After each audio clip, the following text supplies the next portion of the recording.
કેરળ ગુરુવારે ભારતનું પ્રથમ સરકારી OTT platform C space launch કરશે. તેનો ઉદ્દેશ્ય લોકોને અર્થપૂર્ણ માહિતી પ્રદાન કરવાનો અને ક્ષેત્રની વિશાળ તકોનો લાભ લેવાનો છે. મળતી માહિતી અનુસાર મુખ્યમંત્રી પિનાઈ વિજયન 7 માર્ચે સવારે 9:30 કલાકે કેરાલી થિયેટરમાં ઓટીટી પ્લેટફોર્મ લોન્ચ કરશે, જેનો ઉદ્દેશ્ય લોકોને અર્થપૂર્ણ માહિતી પ્રદાન કરવાનો અને ક્ષેત્રની વિશાળ તકોનો લાભ લેવાનો છે.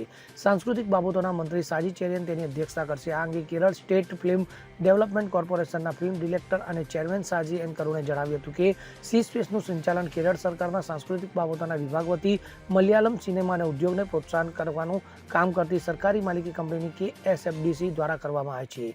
સી સ્પેસ મૂળભૂત રીતે સામગ્રીની પસંદગી અને પ્રચારના સંદર્ભમાં ઓટીટી ક્ષેત્રમાં વધતી જતી અસંતુલન અને વિવિધ પડકારોનો પ્રતિભાવ હોવાનું પણ તેમના દ્વારા જણાવવામાં આવ્યું હતું. Bureau report CN24 news. હવે જુઓ દેશ દુનિયાની તમામ ખબરો તમારી આંગળીના ટેરવે. ઉઠાવો મોબાઈલ અને Google Play Store પરથી ડાઉનલોડ કરો અમારી CN24 ન્યૂઝ મોબાઈલ એપ.